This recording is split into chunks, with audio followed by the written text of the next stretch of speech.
a 9-month process. But whatever the time is, as pregnancies move along, the birth pangs start, and the birth pains get harder and harder and harsher, and they get closer and closer together. Don't you get a sense that things just, evil used to be kind of like hidden a little bit, and now it's just out in the open, declared.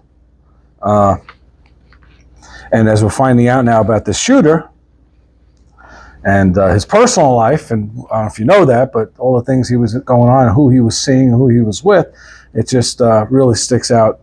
What's happening in this world is just bad. But here we are in Romans.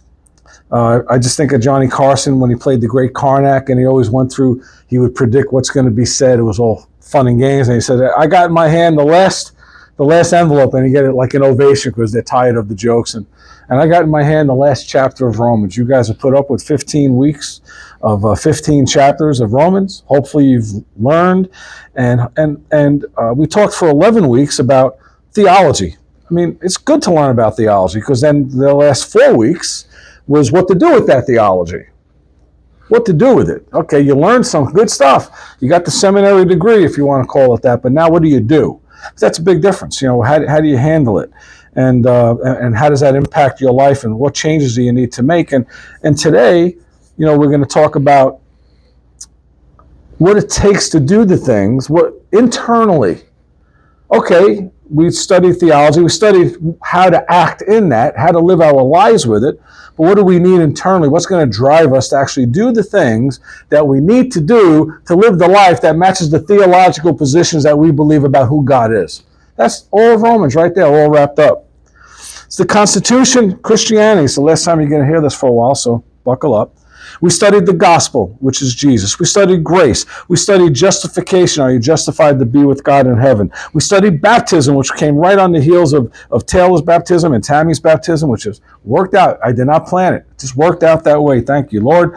We talked about Israel and all that. Yeah, the theology of Israel is so important, not because of Jewish people, but because Israel and the church are the similar, if not exactly the same. They're basically God's people, his corporate organization, if you will, his corporate evangelistic tool to the world. So we had to learn about Israel. We learned about evangelism, which is what Israel was there for, which is what the church is there for. It's to evangelize and to disciple, to grow disciples on how to live the life that Christ wants them to live. And we learned all of it was under the umbrella of faith in Christ, right? Then we got to chapter 12. We learned all about the theology versus what theology looks like when lived out properly. And this is basically the 5th week of that, what you need to do, what you need to have inside to live the life that Christ wants you to live. And we got into Romans chapter 1, which was the key verse, which I mention it every week.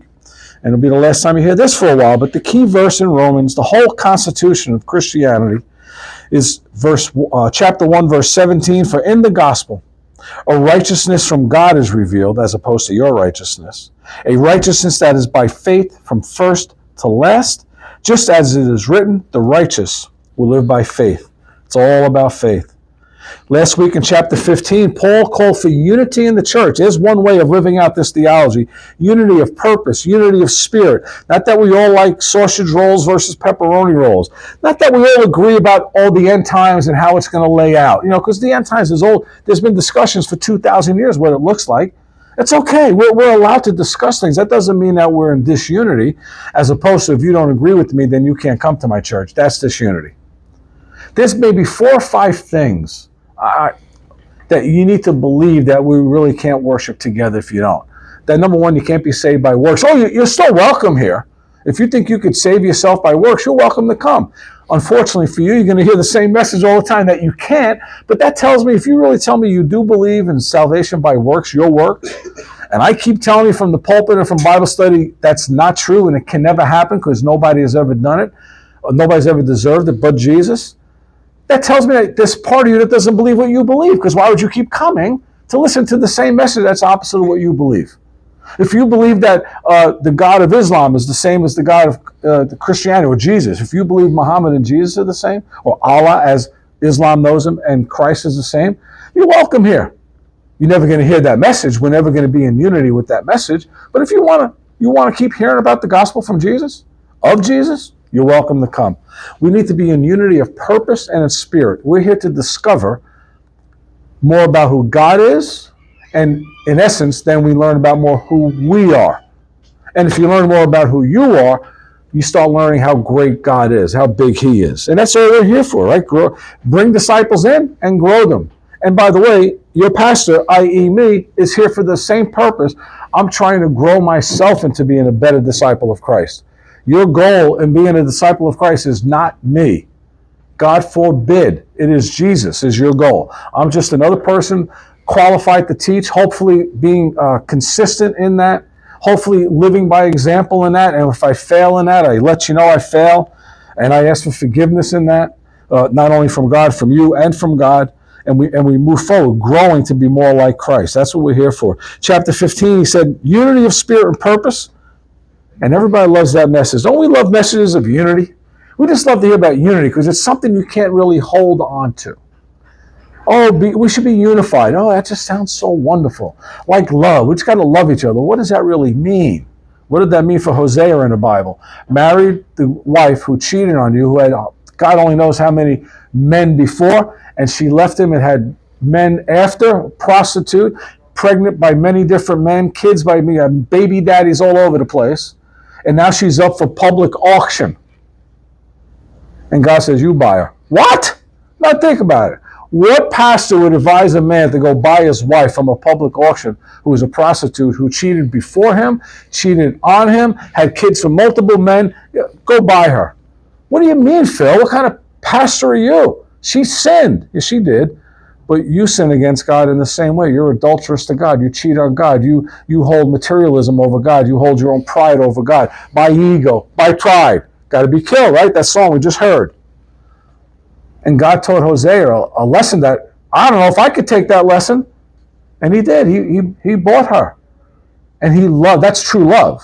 And love is not about, I just feel so love. I eat a good eggplant. Sue makes me eggplant parmesan with a good hard Italian bread from like New York. And I take that first bite when it's hot. Man, love wells up in my heart. But if she cooks a god-awful eggplant and it's freezing and the sauce stinks because she's trying to get me putting cyanide in my sauce or whatever, and I take a bite of a cold, mushy, horrible eggplant that I don't like, and I go, oh, babe, thanks so much for making that. That's love. Then I go to the bathroom, oh! It's never happened. But love is different. So chapter 16, he's going to say, okay, I taught you that you need to be in unity, but let's close it out. How do we get to be unified? How do we get to do all the other things that we learned in the other 4 chapters? And then how do we live out all this theology that we learned about? How do we change our way of thinking? He calls for commitment of the church. Commitment. Write that word down. Put it on your forehead. Put it on your wrist. Put it on your everywhere. Commitment. And by the way, this message probably will not be as popular as the unity message, because unity is something that just sounds so nice. It's so wonderful. Love, love, love, unity and unity. And commitment's a little different, man. Commitment is like when rubber meets the road. Commitment is when life stinks. Commitment is when people are on your case. Commitment is when you gotta get under that car for 60 hours to fix the problem. And you don't want to do it. It's a pain in the neck to do it. And then I had friends of mine telling me, but you're going to appreciate doing it, while I'm sitting there cursing the whole world that I'm under this thing, and oil spilling on me, and I'm busting my hand and my knuckles because I stink at doing this stuff. I did everything twice or 3 times. Every little step had to be done 2 or 3 times because I've never done it before, taking the whole front end of the car out. And my friend Bobby, if he's listening, he's probably not, but you're going to appreciate it. You'll learn. I'm so proud of you, he says. I said, you could have been proud of me for so many different things. This is what you're proud of me for? That I'm angry and I'm under the car and I'm frustrated beyond all hope. And he was right. I honored the commitment, spent my 50, 60 hours, found a problem that I never thought I would get inside an engine to find this little thing that took 5 seconds to take the old one out that was broke, put the new one in. 5 seconds, literally. It took me 30, 40 hours to get to it, and another 15, 20 hours to get it back all together. For a 5-second replace a $40 part, which is probably worth about 50 cents. It's a piece of junky metal. But at the end, I was committed, and then I appreciated the lessons along the way. And someday I'm going to be able to help somebody else out. I'm going to tell them. They can say, Phil, could you help me? I said, no, you'll appreciate it. You get under that coffin. I'm hoping it's Bobby someday. I'm hoping Bobby, like there's something I could offer Bobby. Phil, could you help me? I could, but I think you ought to read yourself and learn yourself. But you will appreciate it at the end that you've learned the lesson, you've taken it in. It's not just following instruction. You actually learned it for yourself. That takes commitment. Oh, but I want to be like Billy Graham. Are you committed like Billy Graham? I would love to be like Charlie Kirk, infecting tens of thousands, millions of people. Are you willing to put your life at risk? Commitment. Because when you hear about people putting their life at risk, you kind of poo-poo it a lot. Come on. Oh, yeah? That was real, man. That was like a crucifixion. That was an assassination. That's all it was. It wasn't just an angry exchange of words between two people and somebody hit him on the head and he hit the ground and he died, which is bad enough. This was a planned assassination for his commitment to Christ. And not just preaching gospel, which he did, but he wasn't a preacher. He was a political activist. But he was a Christian political activist, and he always led with Christ, and then he brought his politics into it, or sometimes he led with politics. Why do you believe that? Because of Christ. It was always melded them together, which I love because I do that all the time. And I'll get into that in a little bit. Because in the church, I've been belittled, scolded, not in this church, in the larger church, scolded, belittled, gossiped about, condemned for not being a real Christian or a real pastor because I talk politics. And I say, but Jesus did. The whole Bible talks about politics, not in the same, we don't define all the terms the same way as they had back then, but basically, when he talks about all the leaders and the Pharisees and the politics of the synagogue and the kings and the governors and all that, what do you think he's doing? When John the Baptist tells the governor he's doing wrong for having an adulterous affair with his sister-in-law, I think it was, what do you think he's doing? Speaking truth to power.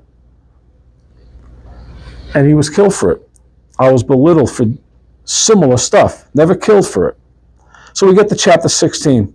He begins this chapter. This is why it was so hard for me to come, because I was even going to skip. I was going to end it last week because I really didn't have much to say. I've read this stuff so many times. And then this week came and it just, boom. Even this morning I told Sue, she goes, but I always saw it as, Paul thanking people for helping him. He did. Guess what that help is? Guess what putting their life at risk is? Guess what him also allowing women to help at a high level in his church, which was unheard of, women doing anything high level religiously in the Jewish faith. No. Matter of fact, when you go to synagogue, they sit behind a curtain, the women. They're separate from the men. It's all commitment. It's all about you do what's right in front of Christ. Don't worry about what the world says. That's commitment. I call myself a contrarian, and I am in a lot of ways. And I know it's right. Why is it right? You know what a contrarian means? Whatever the world says, you kind of lean towards the opposite. Now, that could be really of a pain. If somebody tells me it's day and I got to go, it's night, that's not being a contrarian. That's being a stubborn idiot. It's daytime out. But when it comes to more philosophical things of the world, most of the world is wrong. How do you know? Look at the world. Look at your healthcare industry. They're belittling this Kennedy guy. I'm not saying everything Kennedy says and does is right. I don't know everything he says and does. But I know one thing. When he says that we're the sickest nation in the world, we spend the most money on healthcare, kids are dying of suicide, the amount of autism is through the roof, and everything else that's going on, how are we going to deny the truth? How can anybody look at that? If they don't like his solution, say, fine, I agree with your take on the problem here, I got a different solution. I can live with that. I could say, let's engage in that. But the problem, and the leaders, the ones that are belittling him, the congressmen and the senators, are the ones that have instituted the laws and the rules to allow these major corporations to put the poison in you. Like he's been doing this now for what, 6 months? Why is they still putting food dye, the color dyes in the food? My granddaughter can't eat stuff with red dye in it. She's allergic to it. And it took a lot to discover that. Oh, Taylor's saying, why is that still in there? By the way, you go to Europe, and I'm not a fan of Europe with all of the socialism in Europe, but Europe doesn't allow that stuff. People have gluten, gluten problems in America, they could go to Europe and eat the desserts in Europe with all the bread and they don't get sick. Because their wheat is grown naturally and we allow spraying all these chemicals. So it's not the wheat. Well, because you can say to yourself, people have been eating wheat since there's been wheat, since there's been people. Nobody had gluten issues. Bread was really the staple of life, bread. Jesus calls himself the bread of life. It's the basic staple of life. Bread and water. And now all of a sudden, in the last 30 years, people are having gluten problems. And major problems. I mean, it's real problems. It's not made up. It's problems. Did the wheat change? Did the human genetic change or did the wheat change? I think the answer is quite simple, and we know it. It's the wheat that changed. They're changing it. They're spraying stuff. And they don't allow it in Europe. But we do. And they're going to yell at this guy? He's speaking the truth of God. Whether he's giving God the credit, that's not the point. God is behind all truth. Whether you could be an atheist. If you say it's daytime out there, that's the truth. That's from God. That's true. Whether you're an atheist or a believer. God forbid a believer turns around just to be a contrarian and say no. So Paul opens up this chapter by recognizing and commending the commitment of others in the church. He just gave you all that stuff in 15 chapters, and he says, Phoebe, I commend her for serving as a deacon of the church. Watch, she's a girl. She's a woman. She can't be a deacon in the leadership. Well, she is. She's a deacon. See, the Church of Jesus is different than the synagogue. And it's different than what some mainline churches have done. Well, not mainline. Some of the more Pharisaical churches in America and in the Western culture have done. Paul says, thank you. He asks others to help in the same way that she helps. There's commitment from her. And he says to others, would you help like she did, please? I need your commitment. Paul realizes he's the apostle. He starts these churches, but he can't run. He can't do everything in a church. Remember Moses in the desert and all these 2 million whining Jews coming up to him all the time, complaining about everything. And he says, I want to die. That's what you're going to kill me. He's got so much aggravation trying to settle these problems. And his father-in-law comes up and says, dude, you can't do this on your own. You got to assign people to do 500s, other people to do hundreds, some to do tens, and then you take on just the biggest ones. And Moses, to his credit, God imbued him with humility. He was the most humble man on earth. It takes humility to say, my father-in-law's got a point. I need help. But you can't, needing help and getting help is two different things. At Crosspoint, man, we did such a great job, and then God brought us all these new kids. He went from 65 to 130 kids in like a year and a half. And poor Kate Dunphy, the leader of the children's ministry, not every week, but once a month up there, I need help. I need help. And then finally one day I got up there and said, like, pretty rough, hey, listen, if we don't get the help, if we're not using today's word commitment, if we can't get commitment to help the next generation, the next Charlie Kirk, the next evangelist, the next Billy Graham, the next whoever, or the next husband or faithful wife that's going to be a father of children, that's teaching their kids in the Lord, could be an accountant, showing what the world looks like as Christ being an accountant, or in Jesus' case, as a carpenter in the world, then God's going to take the kids away. And he did, because we had no commitment. It's a pain. It is a ministry that's work. In other words, I'd rather sit and listen to the music and wave my hands and sing and just feel good. And you do. And I'd rather listen to the message Phil preacher because he's pretty good at it. I don't want to be with the kids and snotty kids or changing diapers, whatever age I'm with. But maybe once every 2 or 3 months, you could give up the Sunday morning so some other couples who are raising a family, going through, and as you guys don't know, but most of us do know what it's like to raise families. Could we give somebody a break? And if you have no kids, could you give somebody a break who does? Once every 2 or 3. And by the way, I made the cases eloquently as I could. If everybody here would volunteer for one day, you could probably go once every 6 or 8 months. Once. If everybody volunteers, we break it up even more. You imagine having such an overwhelming supply of committed people to go one Sunday? You could go once a year where our church was big enough, or you could go probably less than once a year. But we need commitment from everybody. So God did it the other thing. He took half the kids away. We went from 130 down to 60 in like a year.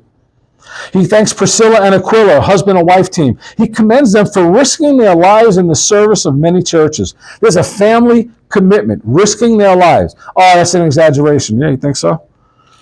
Tell Jesus about that. Tell Charlie Kirk about it. Tell the apostles who all died unbelievable deaths. Read about that. Take some time and read on your own how they died according to the writings, not the Bible, according to extra biblical, outside the Bible writings close to that time of the events, how they died. Crucifixion upside down, burning at the stake. I mean, just unbelievable stuff because they wouldn't give up their commitment. You think they really believed in Christ? You know something, instead of burning me at the stake, even if I believe in my heart, I'll just lie and say I really didn't believe. I'll lie and say we actually hid his body. I don't know where it is, but somebody else took it, but he really didn't raise from the dead. I'll lie because I want to save my life. They actually went to their death holding on to that story. That's a commitment. Are we that committed? Epinetus, who was a new convert. So, Phil, I'm new to the faith. I'm new to the church. What could I do? He commends Epinetus for serving in Asia. There was a commitment from the beginning. And serving in Asia, he points that out because that was an area that was underserved. Nobody was going to Asia yet. Epinetus did. Epinetus says, I'll go somewhere where they're worshiping pagan gods and who knows what they're worshiping, snakes, whatever, dragons, whatever they're worshiping. I'll go there. I'll start opening. I'll evangelize in a new area. But what do you know? You didn't read the Bible. You didn't go to seminary. I know what I know. I know my life was this way. Now it's this way. And I know I believe because the Spirit of God is in my heart. And I believe what it is. I believe. And I want to tell others about the excitement and the joy and the peace and the humility and the confidence in my future that I've got. That's enough to. And if God wants me to know more, I'll learn more along the way. I'll learn more and I'll give more. But until then, I'll give them what I have. If I got steak, I'll give you steak. But if I only have, hamburger, I'll give you hamburger. If I only got hot dogs and you're hungry, I'll give you hot dogs. Well, I really came for steak. Well, you got to go somewhere else. All I got is hot dogs. I'll give you what I have. But what I have is yours. What I know about God is yours, and come alongside me. And maybe it'll be true to you too. Mary, mentioned as a hard worker. Commitment. Everybody works hard. No. That's not true. You know how they say in football, this quarterback is a hard worker. And I'm thinking, you're a professional NFL quarterback. Could you actually be there without being a hard worker? Don't they all work hard? No, they don't. There's the quarterback from the Cardinals. They put it in his contract and they took it out because of all the racism charges. In his contract, he wasn't going to get paid unless he studied film. You mean he wasn't studying film? Tom Brady has a special about, I forgot what they called it after he retired. He says, I give my life to football. And the only way you're going to beat me is if you're willing to give your life up too. Now, he didn't mean life and death, but I'm giving my body, my mind, my habits, my sleep, my diet, everything. My focus of life is on that. And if you're focused on other stuff, you're not beating me. And this guy wasn't even watching film.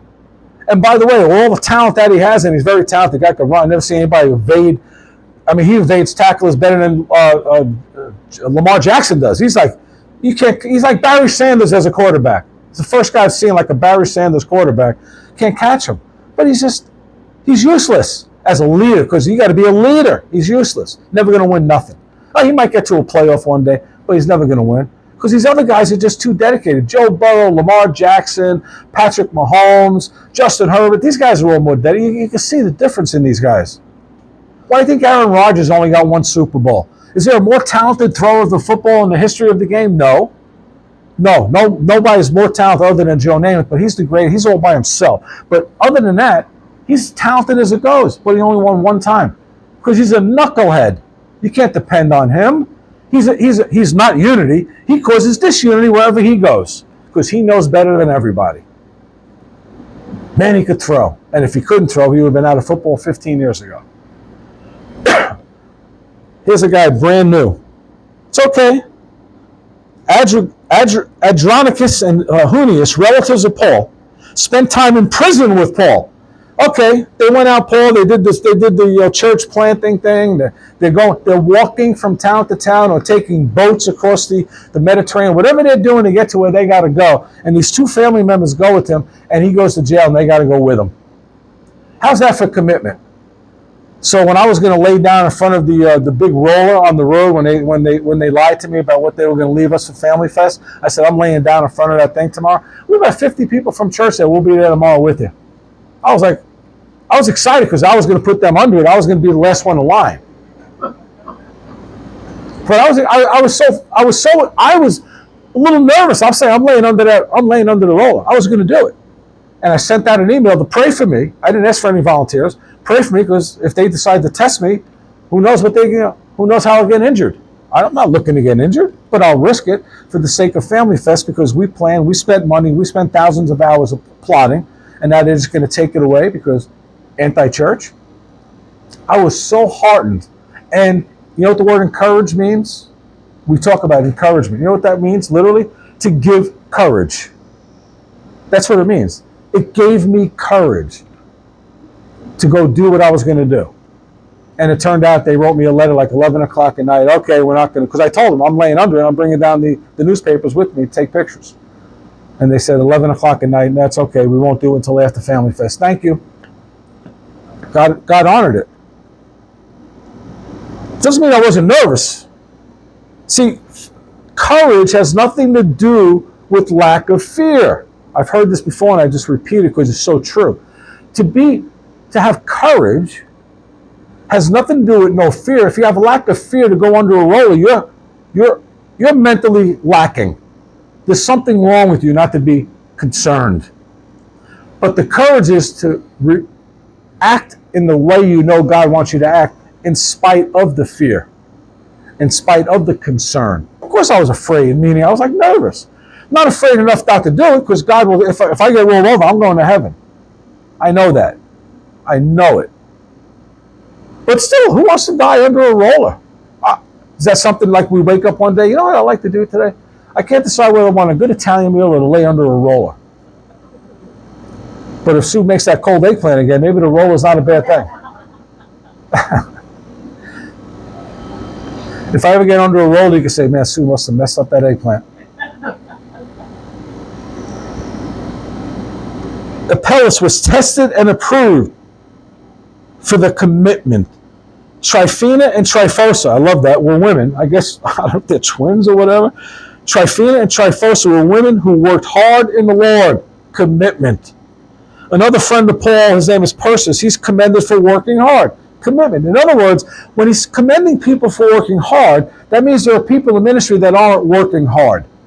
They give half effort. There are people who do that at Federal Express, General Motors, Ford Motor Company, and there are people in church. You think you could work half-baked in Ford Motor Company and give 100% to the Lord in church, in the ministry? Absolutely not.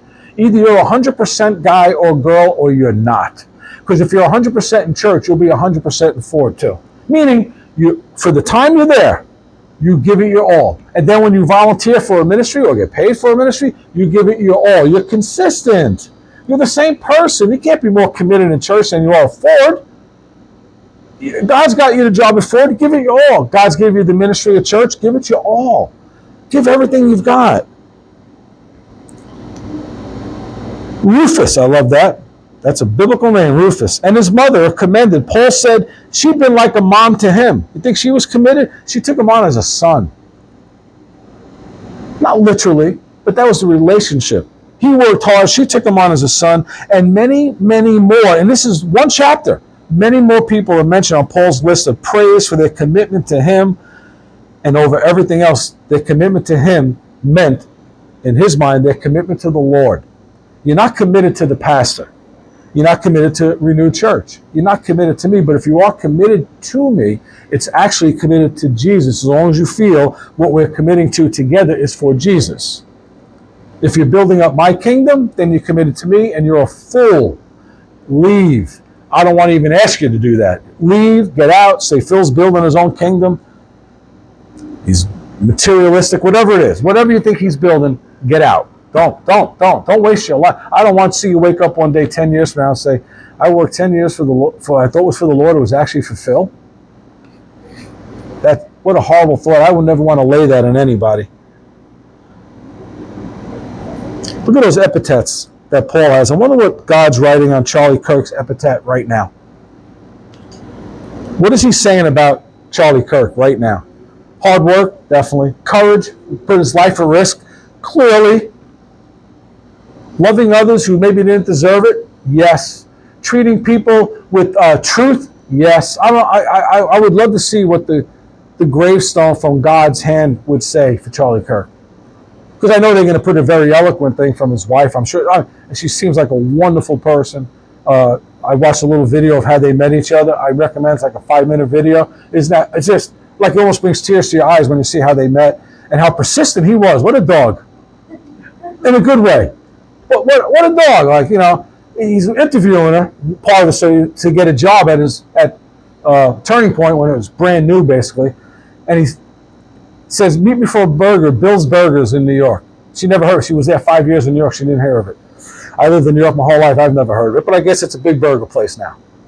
And he meets her for a 3.5-hour interview. She said, we talked about everything that he talks about at Turning Point, every subject. He talked about, like, this is what his drive was. He wasn't trying to impress the girl. He was sharing his heart, what was on his heart, even with a girl that he had eyes for. And he clearly did. And she told the mother, this guy's inviting me. He's supposed to be interviewing me. He's inviting me for burgers. Mom, what do I do? She goes, go, you get a free burger out of it. You don't need the job.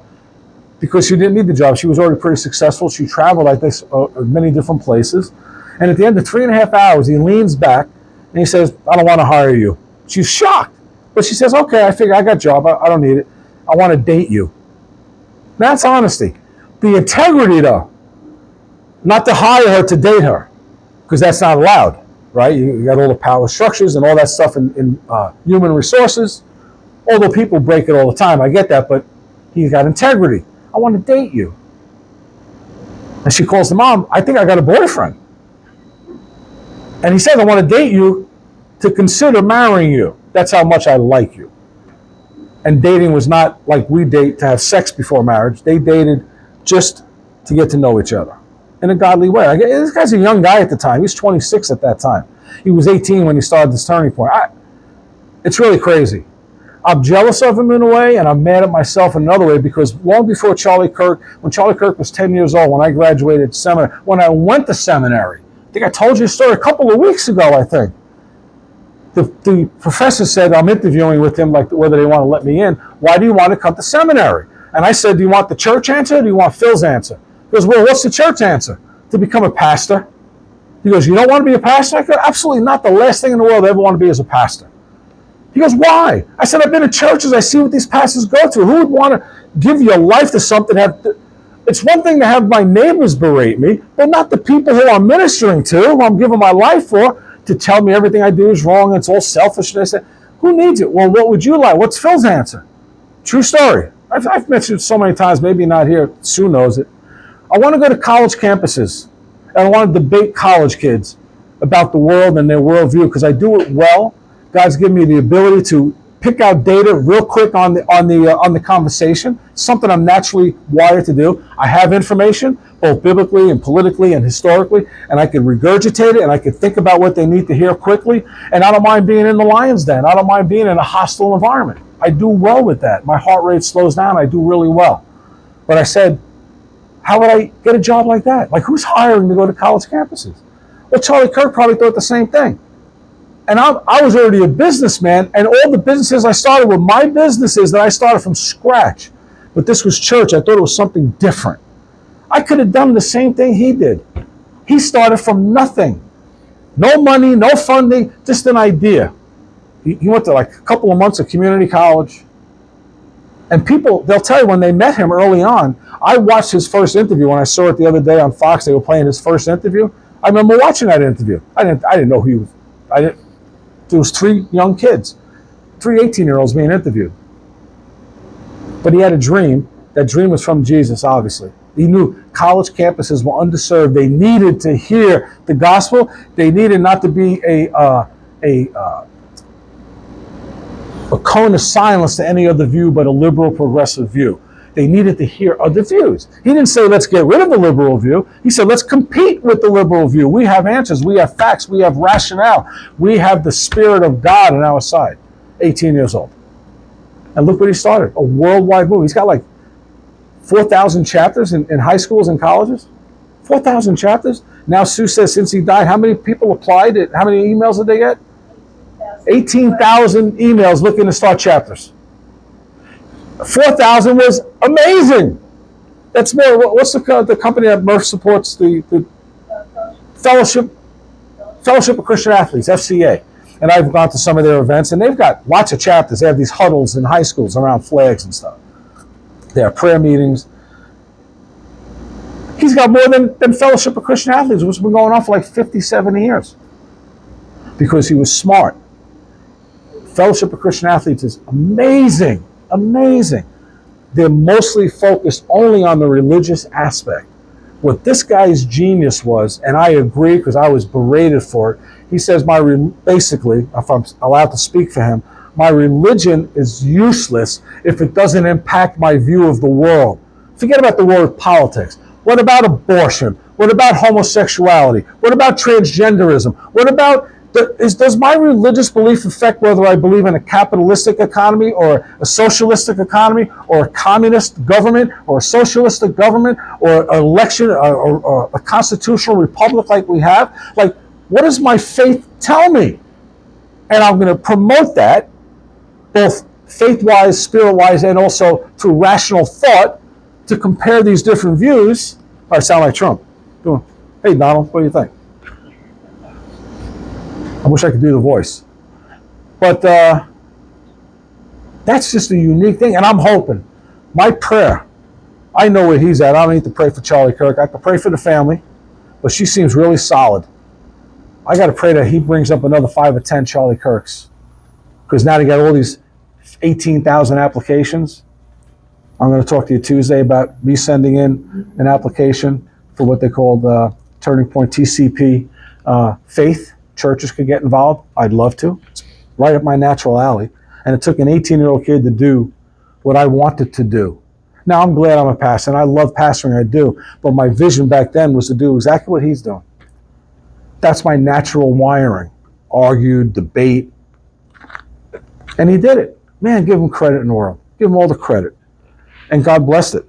God bless it. You know how many young people turned an election around? But not only that, do you also see what's going on around the country with these young revivals in these colleges? Thousands of people coming. They go 1, 2. They have a revival for 24 hours. It extends for 10 days, 14, 15 days.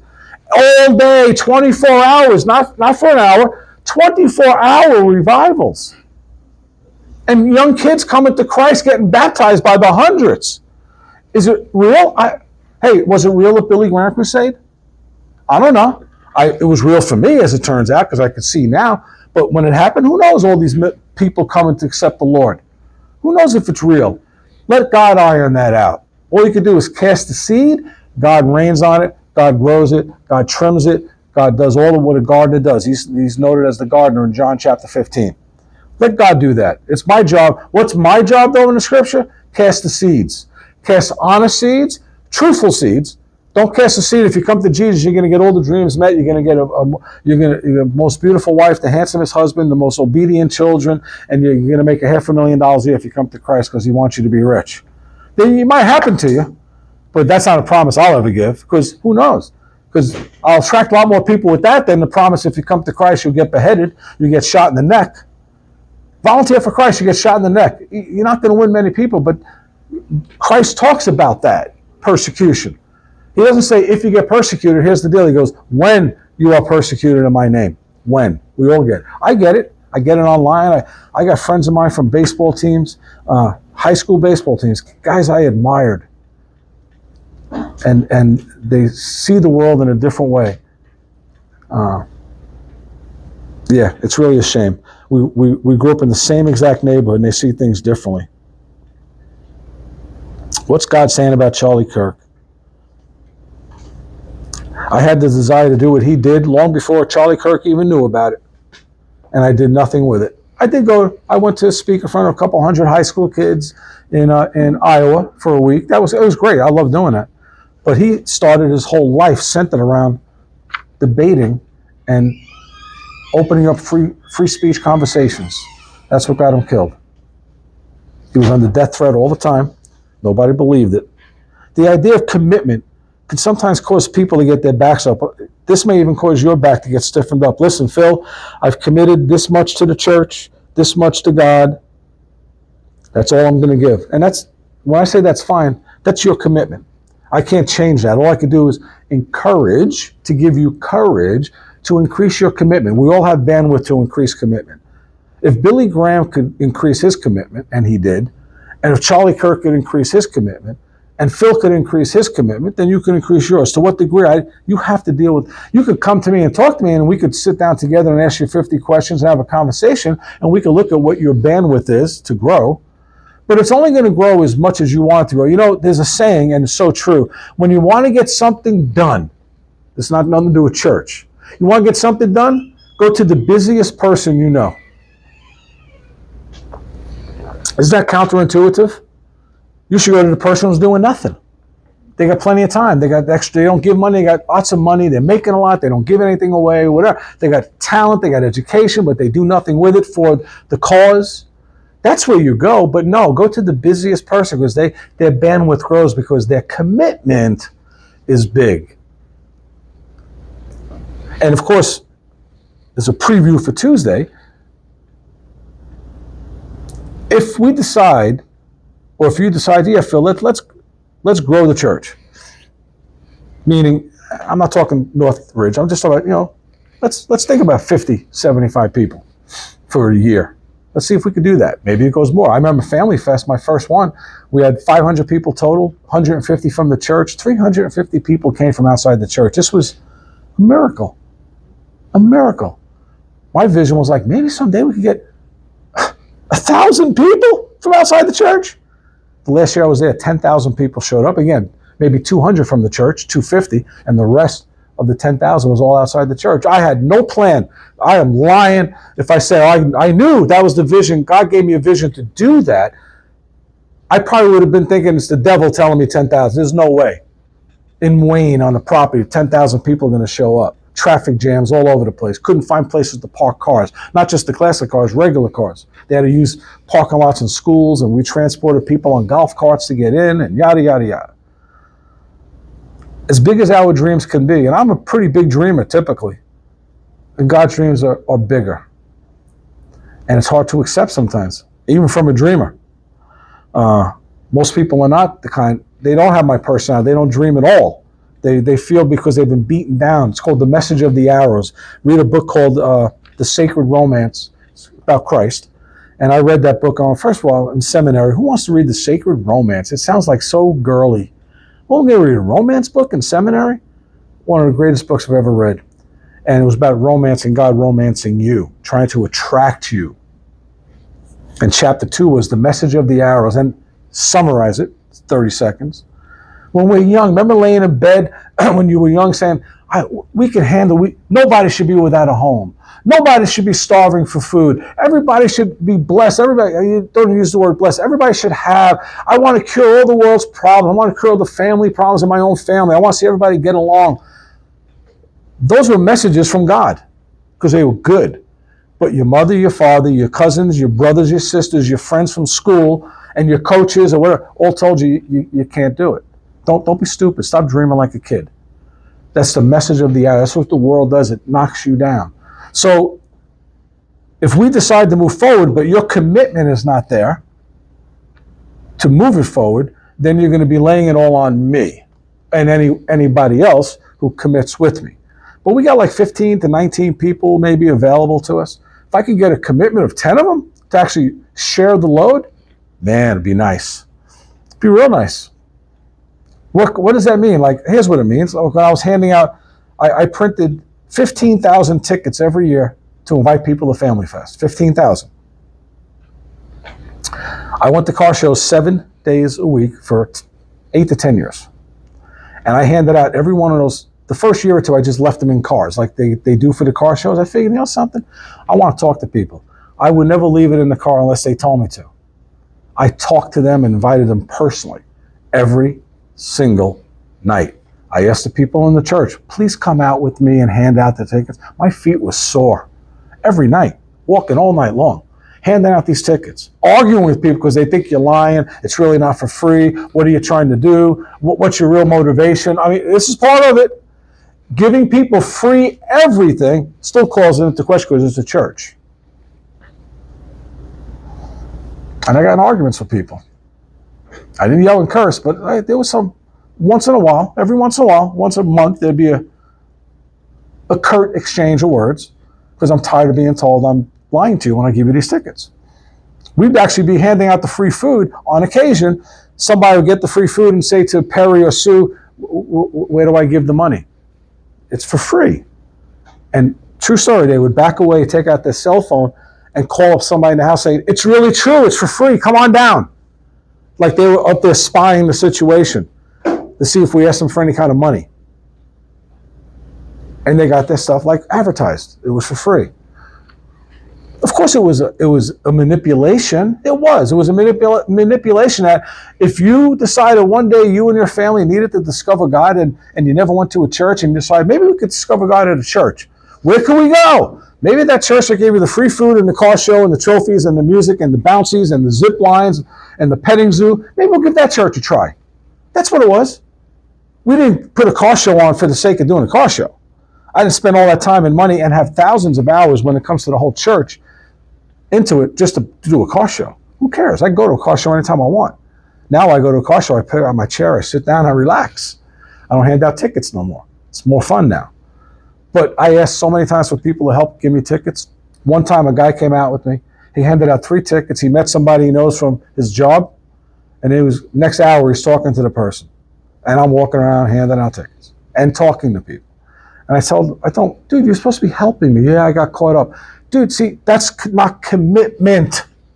It's not commitment. One guy volunteered to help me parking cars. Now, the parking situation this is parking. We're not talking about teaching Bible study. Parking cars. We had 620 cars my last year. We went from 24 the first year up to 600.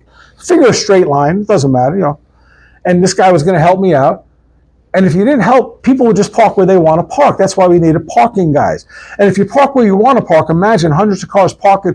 Everybody's looking for the tree and the shade. Imagine the chaos. You can only fit maybe 150 cars if everybody parks where they want. We had them lined up. A couple of years, I had them actually not taped off, spray painted on, spray painted on the grass so we could get spots.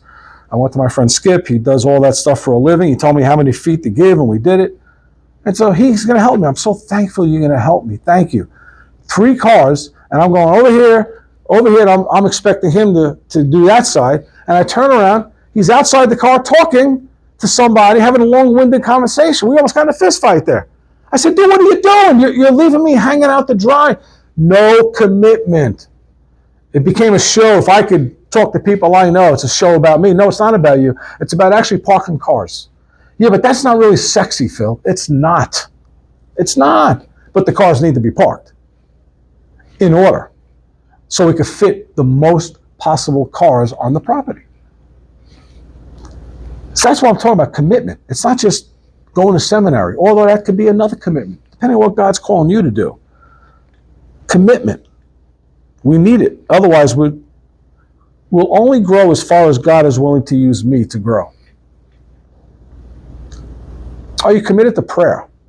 Now, everybody could do that, but not saying, we discussed this, I think it was Bible study last week.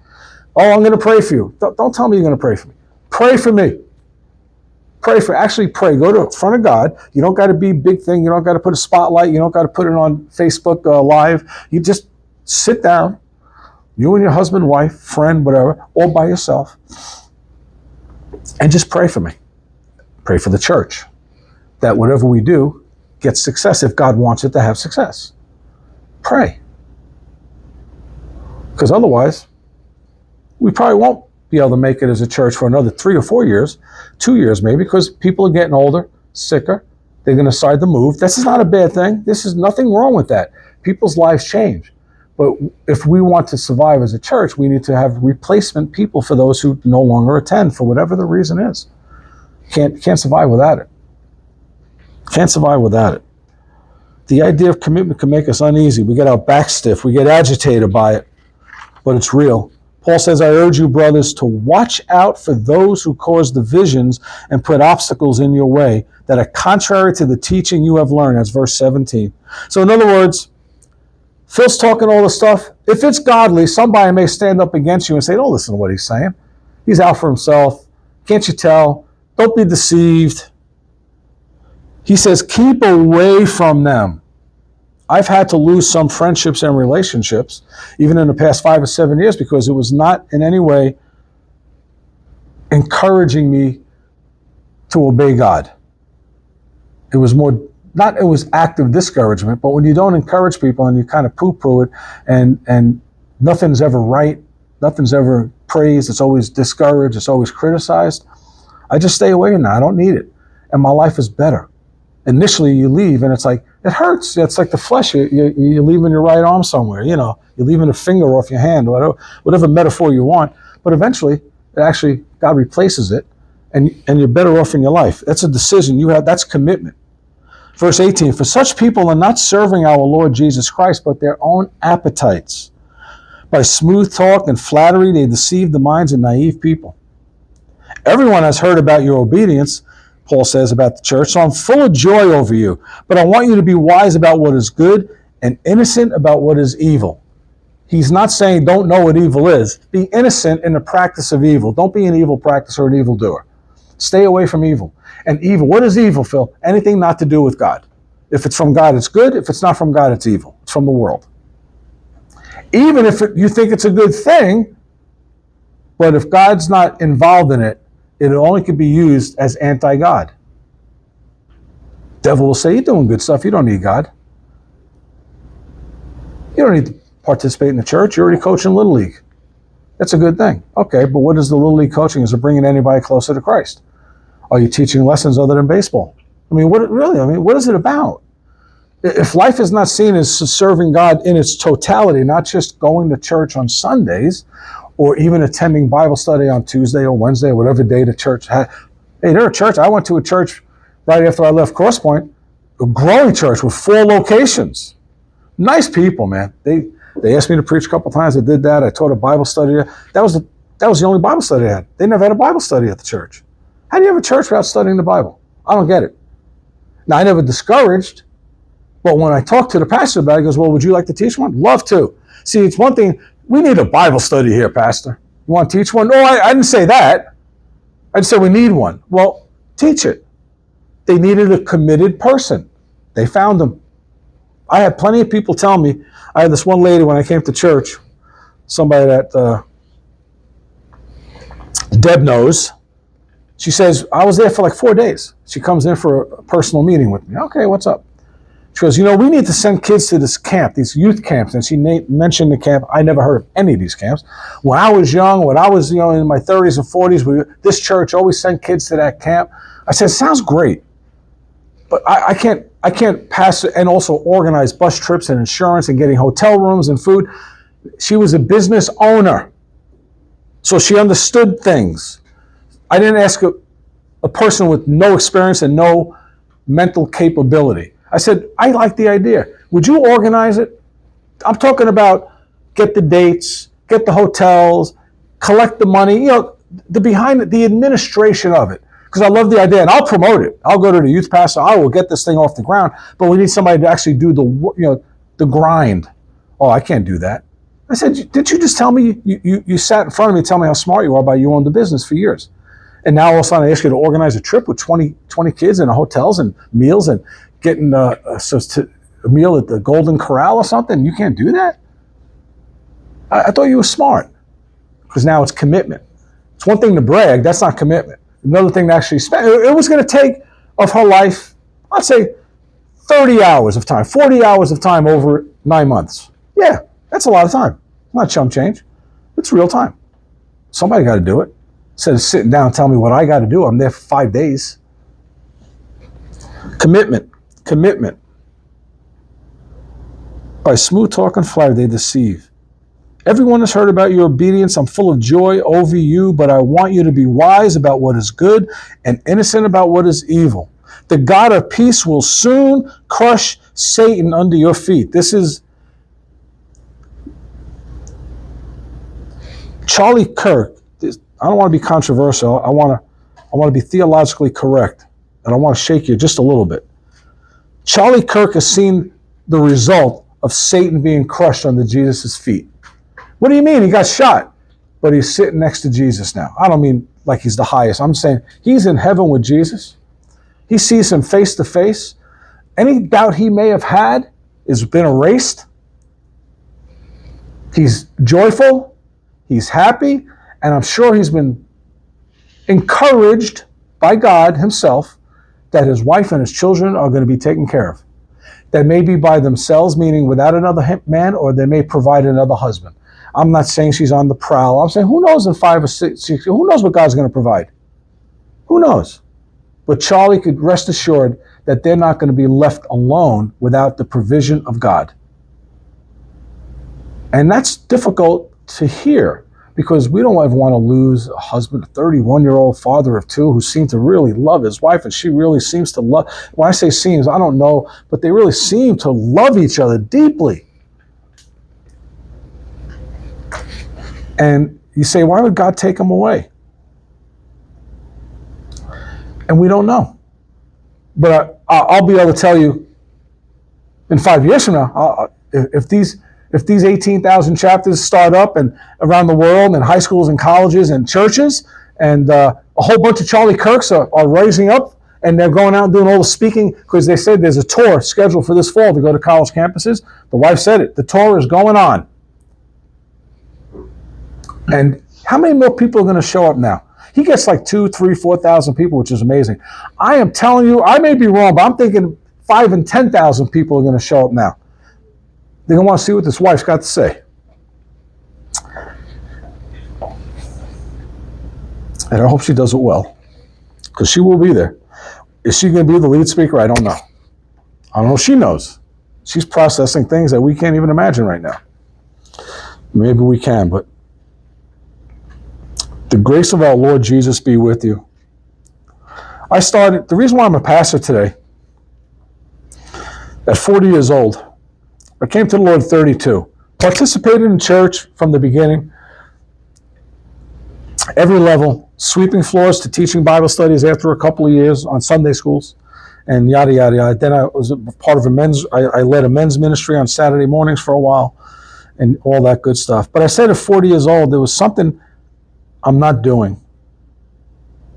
Then I remembered in college at 19, when I was walking across that campus, I said, didn't Moses go 20 years before he went to the desert and came back when he was 40 years old and started his ministry? It was actually 40, and 40 is 80, but at least I was thinking, I never read the Bible. I just remember the story. Maybe it was from the 10 Commandments movie, whatever it was. I remember maybe at 40 years old, God's going to actually give me my direction.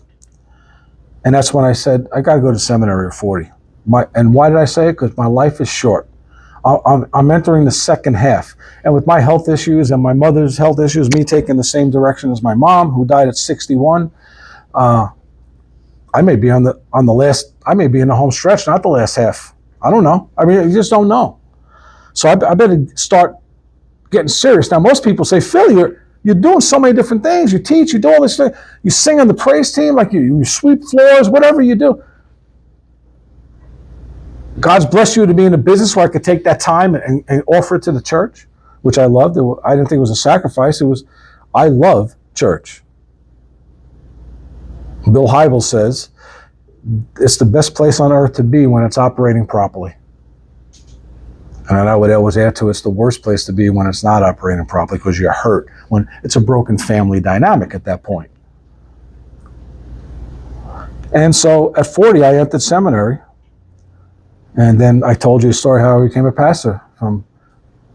Actually what happened was one of my last classes, my second to last class, maybe it was my last one, they gave us all these different verses. I chose a verse out of a hat, basically, to preach. And it was the last one chronologically of the bunch of verses. It was from Esther. And you only get 20 minutes, right? All right? Making up for it ever since. And we're making up for it ever since. That's called discouragement. See, I'm showing you all the levels here. And people were going 30, 35 minutes, because let me tell you something. It's not easy to condense something to 20 minutes and have any kind of impact. But I was the last one to go on we had different nights. We did it like 4 hours, 20 minutes, 20 minutes, 20 minutes. And I'm the last one at 9:40 at night. And everybody goes, oh, but we're going to be there for a while. I preached on Esther, the whole book of Esther. 20 minutes. It was maybe the best message I ever gave. Matter of fact, it was the message that I used to send to Mike Goen at First Baptist that got spread throughout the church, and they invited me in to hire me because of that message. which I did at an all-black church of 800 people, the same message. Turned it around for what they needed, but it was the same verses. And I got a standing ovation at the end of the night. That was the first and only one in the class. I'm not bragging, I'm making a point. The professor, who is to this day the most theologically amazing professor I've ever met, named Todd Magnum. I know he's not listening, I can mention his name.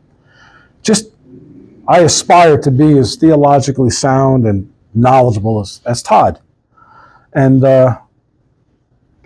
he's now supposed to give his little commentary. And he says, Phil, I know you don't want to be a pastor. I'm like, yeah, you're right. He goes, but it would be a shame that a church doesn't get something like that on a weekly basis. It shocked me. It shook me to my core. And that's why I became a pastor. So because my life was coming, I needed to make a commitment, and God took me from absolutely never going to be a pastor to becoming a pastor. Could I see myself doing what Charlie Kirk does or did and other people will do at college campuses? Yes, I do. I could do that today. But I can never, if a choice was give up pastorship, I wouldn't, because I fell in love with working with people individually and in small groups and in groups of people. So there's something joyful about giving a message to people who believe like you do and helping them learn more. And there's something amazing about dealing from an adversarial position, and preaching the truth in a dark world. Commitment. I committed. I went to seminary. I committed. I was going part-time. Then they came out with a program full-time. And but I already took a lot of the classes, or some of it. I said, well, could you just not let me take those classes? They said, no, Phil, the new program of what you learned is going to be weaved. Like your class you took on discipleship, there won't be any discipleship class in this program.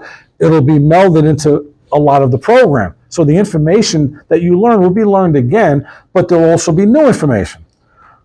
And then I said, I don't know if I want to give up the credits that I already got, because this is a brand new program from beginning to end. And she called me up. She says, Phil, we talked about it. You have a point. What we'll do is we'll credit you. It was $30,000 for the program, I believe. You've spent $15,000 so far in your classes. We'll credit you the $15,000 towards the $30,000. But you got to take the classes. You got to take all the information because you're in a cohort. You're with the same group of people for 3 years. So you get to learn about ministry together. That's part of the whole learning experience. Done. That was it. Once they were reasonable with me, done. And that's how I committed to it. I went from part-time to basically full-time while I had my own business. While I was coaching baseball. Became in full-time seminary. I had my own business, so I had a sacrifice there, but I could make whatever schedule I want. I would wait till 11 o'clock at night when Sue went to bed. I would start doing my work till like 2 in the morning every day. So I don't want to give up my kids. I don't want to give up the time with Sue. I was able to get up at 9, 10 o'clock and go into work because it was my company. So it worked out. God honored the commitment. Tuesday night, we're going to discuss the future of our church. We'll discuss commitment to God's work, spreading of His word, His kingdom. So I want you to think and really pray. Pray. Husbands and wives, pray together. But we don't know how to pray together. Yeah, you do. Don't you talk at the dinner table? Hold hands. Talk to God together. Be of one unified heart and purpose. Heart meaning discover together what you think God may tell you, what your commitment should be. He'll speak to you like that. Actually pray. Ask Him to give you a vision and a passion for His work, and do what Paul taught in chapter 12 that we did in Romans. Offer yourselves as what? A living sacrifice. And see what that means for you, because everybody should do it. What does that mean? That doesn't mean the same for everybody. That's what I've done. And yet sometimes people think I've done a lot, and I walk around, I haven't done nowhere near enough for what God has given me. Nowhere near enough. And so it took me a while to be willing to start a church because I was still feeling racked with guilt and shame for my time, for the way I left Crosspoint, deservedly. And then why haven't I started something sooner to get a place? Because I've been not encouraged, not confident. But it always takes something to. Why do we meet here? Because Frankie passed away. Death started this church. Frankie told me to start this church here. I said, nah, I'm just not ready. I'm not qualified. I'm not a good enough person. I'm not holy enough. You just beating yourself up. And then he died. And I said, Laura, it just God told me, because everybody saw me at the funeral, said, you ought to be doing church again. I said, nah, I don't know. And I talked to Laura. She says, do it. Without even a question. There was no thought. So I did it because of death. So now, as far as what's preempting your thoughts of, well, we were already going to have the meeting 2-3 weeks ago. But now Charlie Kirk getting assassinated, death, somebody else's death is causing me to not back away. It's causing me to double my thought process and my efforts. Hey, if I got to die, that's the way. Charlie Kirk died a very glorious, holy, righteous death. I'm not looking to die, but if I do have to die, I'd rather do that than in a drunken accident, having a heart attack, eating another hamburger. I'd rather die for the cause. I mean, if I have to choose, that's the way to go. Although I would wish with all of my spirit that he did not get shot. I wish with all of my heart that it grazed his ear like it did Trump. Why would God save Trump, who has had not a good past as far as making godly decisions, as far as his personal life, talking about sexually, and maybe some in business, I can't vouch for that. And here's a kid from 18 years old, just a godly kid, and he gets taken out. One bullet. God's got his reasons, and I'm confident that they're good reasons, and I'm confident I don't understand them. I can make plausible, possible explanations, but God does not owe me any of that. I owe him trusting in him. That's it. I owe him. He owes me nothing. Everything he's given me has been by grace and by mercy and by generosity, and I thank him for it. And I mean that. I mean that. Paul, he committed. He was a Pharisee. Paul had it all. He was stoning Christians, or at least there at the stoning, leading the effort. Whether he threw a stone or not, I don't know. But is that ironic when Jesus said to the Pharisees throwing the stones at the adulterous woman, he was without sin, cast the first stone? Put those stories together. Paul was participating in throwing stones at Christians. He wasn't without sin. And it took meeting Jesus on a road. Meeting him on a road in a vision. Jesus said, stop persecuting my people. What? That'll shake you up. And he committed. He committed so much that Jesus had to tell the church, slow down. You got to learn some stuff. Wait till the Spirit gives you what you need. You got to learn some before you start rushing out and causing more problems. Because he was noted as an executioner of Christians, and he needed to go through a process before he was ready to start promoting the faith. And he obeyed. He obeyed. Charlie Kirk committed. Let's not be afraid of the future. Let's trust God to give us whatever future on this earth that he desires for us, and whatever remaining time that he desires for us. And I'll close with this prayer that Paul closed Romans with. We're going to close with that. Now to him who is able to establish you by my gospel and the proclamation of Jesus Christ, according to the revelation of the mystery hidden for long ages past, but now revealed and made known through the prophetic writings by the command of the eternal God. All these writings were written by the command of the eternal God. So, why? So that all nations might believe and obey him. That's exactly what happened. He's all over the world. Going into China now. He's into Africa, Jesus. He is all over the world. To the only wise God be glory forever and through Jesus Christ. Amen. I will read the blessing and we'll do the communion real quick.